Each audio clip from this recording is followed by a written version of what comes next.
Katie,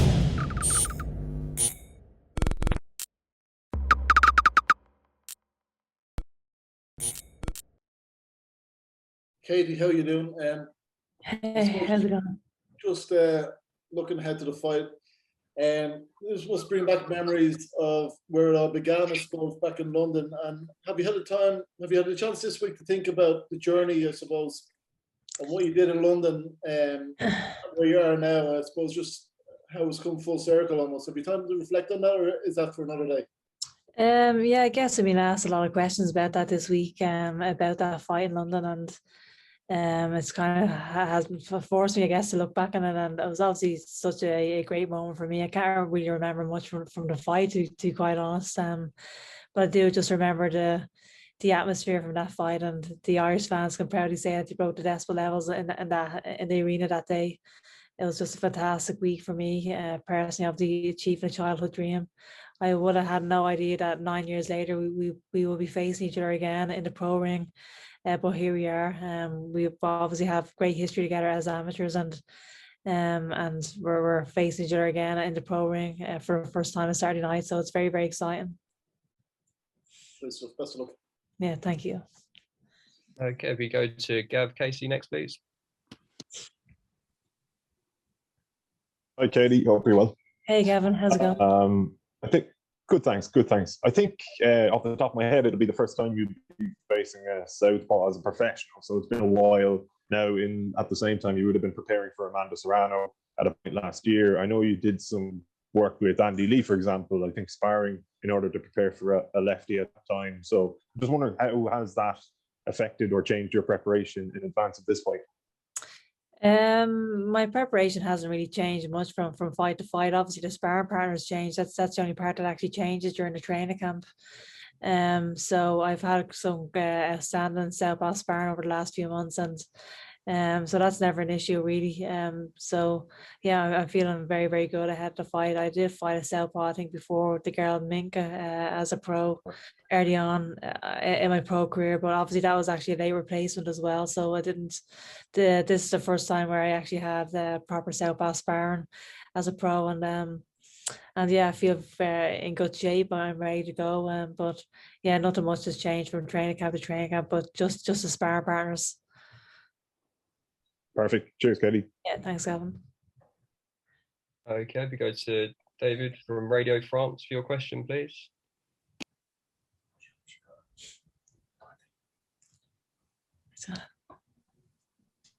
If you just pop yourself on mute, David. Okay, David, we'll come back to you shortly. If we move on to Jim Condon next, please, for your question. Hi, Katie. Jim Conlon here from RCB Radio Sport Ireland. Katie, 3 years ago, I spoke to Claressa Shields on radio about the possibility of a dream fight between yourself and Claressa. And she told me that Katie will always take care of business. She's the best of the best in the lower divisions and the lower weight classes. And I'll take care of the business in all of the top weight classes. But I'd love to see it happen, Claressa said, but I can't see it happening. Is that something that you share the same sentiment? I'd say so, Jim. I think there's too much a weight discrepancy there. Would be the equivalent of Lomachenko getting in against Golovkin, for example. So I mean, I can't really go above 142 pounds. I think for a lot of people it will be a fantasy fight, but I don't really feel like it will be very realistic for that fight happening. So yeah, I mean, there's plenty of fighters in and around the lightweight division who I'm actually focusing on, and that's it really. Cheers, Katie, and best luck. We're all cheering for you. Thanks so much, Jim. Okay, I've got Jake Donovan from Boxing Scene, please. There we go. Thank you, Katie. Always a pleasure. Thank you so much for joining us. I wanted to ask, this is your third fight since the pandemic. Has there been any difference in training from your first fight, given there was so many delays, as compared to this camp where you've had sufficient time? Yeah, I guess so. I guess there early on in the pandemic it was probably a bit trickier. The gyms were all a bit closed, and it was harder to get sparring partners, for example, in the early stages of the pandemic. But thankfully, where I'm based in Connecticut, it has opened up there quite a bit over the last few months. So it hasn't been that hard really really to get to get back into the gym and to get the rounds and was with the different sparring partners. So it has been quite easy over the last few months, I would say. But earlier on, it was definitely a lot trickier. Okay, great. Thank you so much, Katie. Always a pleasure. Thanks, Jake. Yeah. Okay, if we go to Wingy Boxing for your question, please, mate. Hello, Katie. How are you? Hi, how's it going? Not too bad, Dad. Not too bad. How has the perception of women's boxing changed in your eyes since your first pro fight up until now? What have you seen? The major changes that stick in your mind? Yeah, I mean, I guess when I was making my debut 4 or 5 years ago, people really didn't know much about women's boxing, for example, and I'd say it was just a bit up in the air in terms of they didn't know whether this was going to be if this was going to be the real deal or not. So just looking over the past few years, it's just seeing the barriers being broken, and in every single fight card right now, there's probably a huge female fight, and people are actually excited about these female fights now. They're not getting laughed about anymore. They're actually serious fights that people are actually interested in, and I think we have made so much ground over the last few years. So it has been a great time to be involved in sport. I've only got one question, or Dan will tell me off, so I better go. But I'm going to catch up with you in the future at some point. Thanks, Dan. Yeah, great. Thanks so much. Thank you, Katie. Thanks, Wingy. If we go to Andy Waters next, please. Thanks, Dan. How you doing, Kitty? Yeah, not too bad. How are you? Oh, not too bad, thanks. Kitty, Natasha has been quoted as saying, she's stronger now, she hits harder now, that she did, 9 years since, since your Olympics fight. I mean, how have you changed? I mean, how's your style developed since then? Yeah, I think we're both very, very different fighters now than we were back then, and that's why I can't really draw much from our last fight in the Olympics. We're both very, very different fighters now, and I say that we both have transformed into good pro fighters, and professional boxing is obviously so much different than amateur boxing, and what works in the pro game isn't going to work in the amateur game, and vice versa. So we're both very, very different, and but yeah, I'm looking forward to a great fight. I don't even think I answered that question, but no, that's 100%. It's just I was going to ask you. So far, 2021, it hasn't been a great year for Irish boxing. With Carl Frampton getting beat and Sean McComb and Paul Halen, with a couple of people pulling out, Ando Kakachi as well. Can you get your thoughts on Frampton, on the legacy that he leaves behind? I mean, you're a 2-weight world champion yourself. He was going for 3. It didn't happen, but still, a terrific career that he had. Oh yeah, an incredible career, a legendary career, really.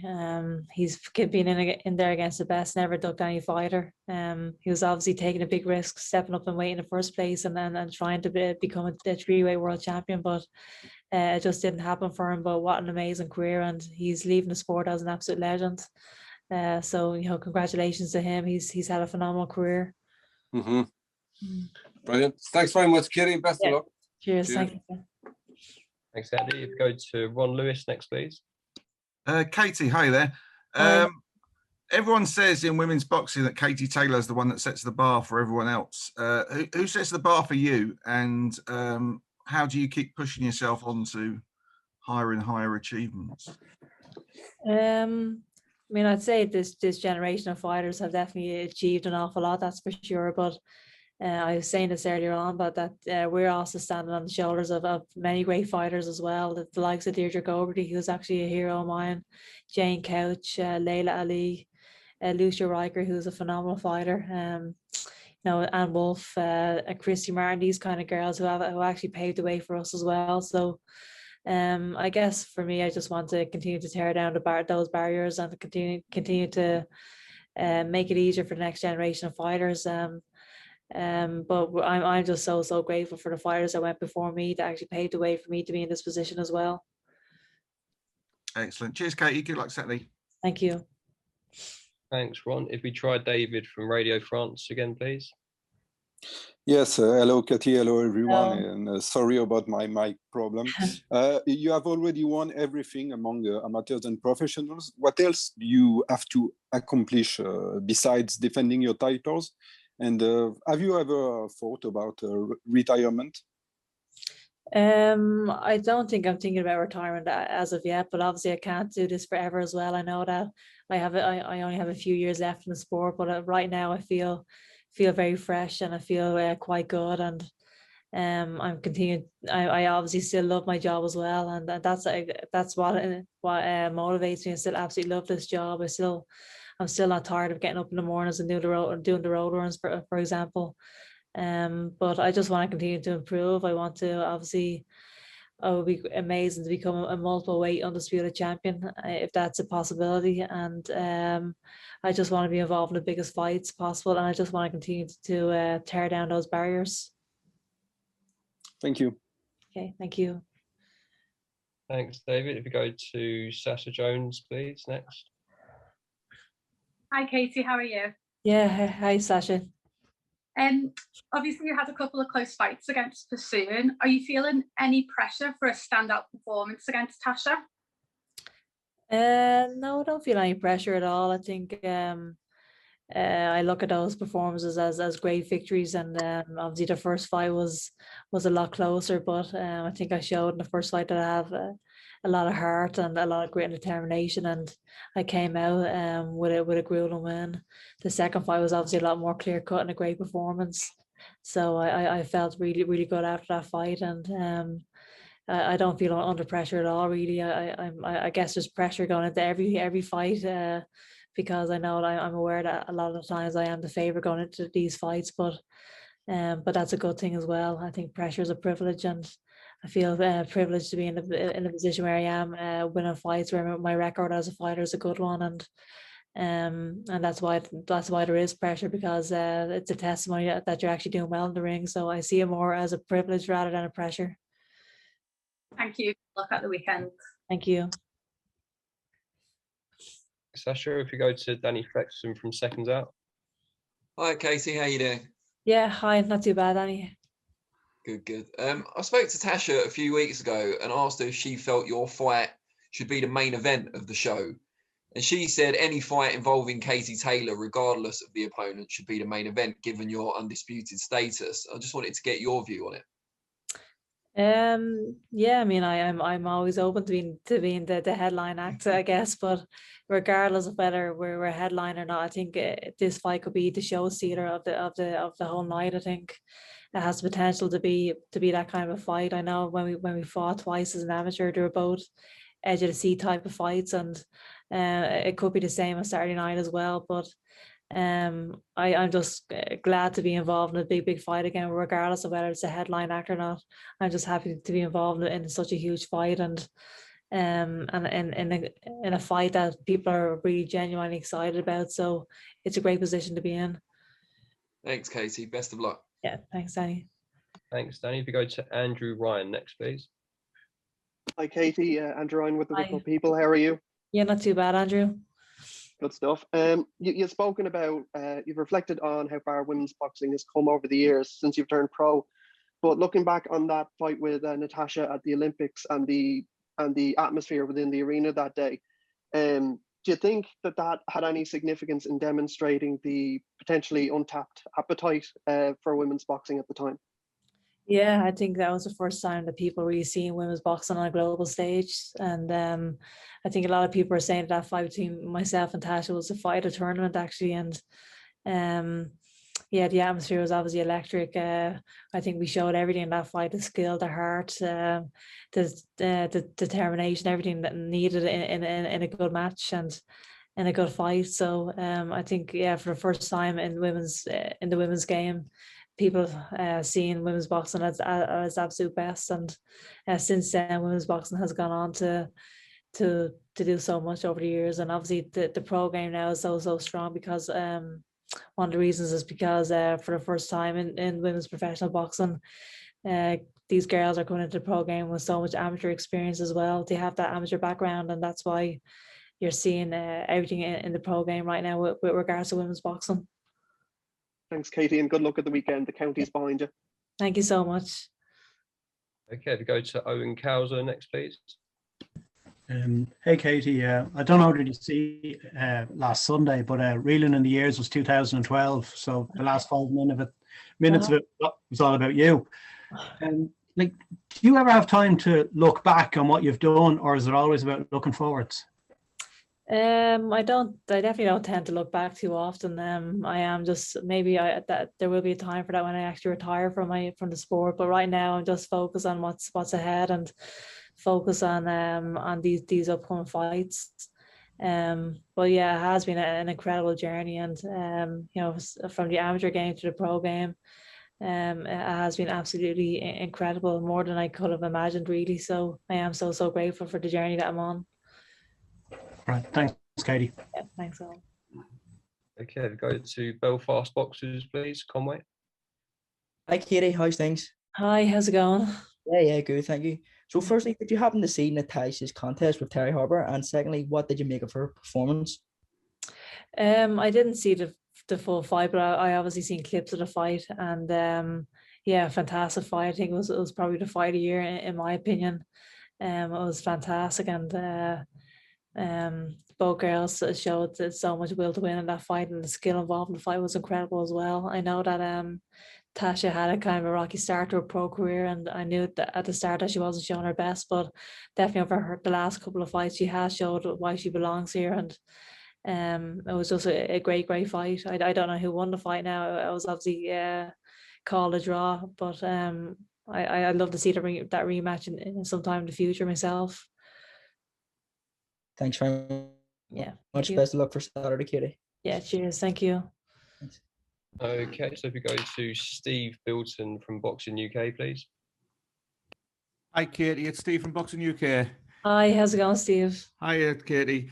Katie, just going back to the Claressa fight, you said it wouldn't happen, but she proclaims herself as the greatest woman boxer of all time. Mm-hmm. Do you take personal issue with that? I don't take it personally at all. Actually, I'm not really too hung up on those things. I'm just trying to be the best that I can be, really. And I'd obviously love to be considered the best pound for pound fighter in the world, but that's all a matter of opinion as well. So I'm not really too hung up on those things. I just want to be the best that I can be. And Claressa is obviously a phenomenal fighter herself. So she's done so much for the game, and yeah, she's doing a great job. Best luck at the weekend, Katie. Yeah, cheers. Thank you. Okay, guys, we've got time for a couple more as we've got Tasha in the waiting room. Josh, apologies if I pronounced your surname wrong. Kasowitz?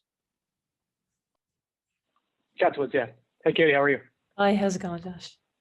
Good, thanks. Kind of following up on that last question. There's debate about whether you're pound for pound number one or Claressa is, or maybe even Amanda Serrano.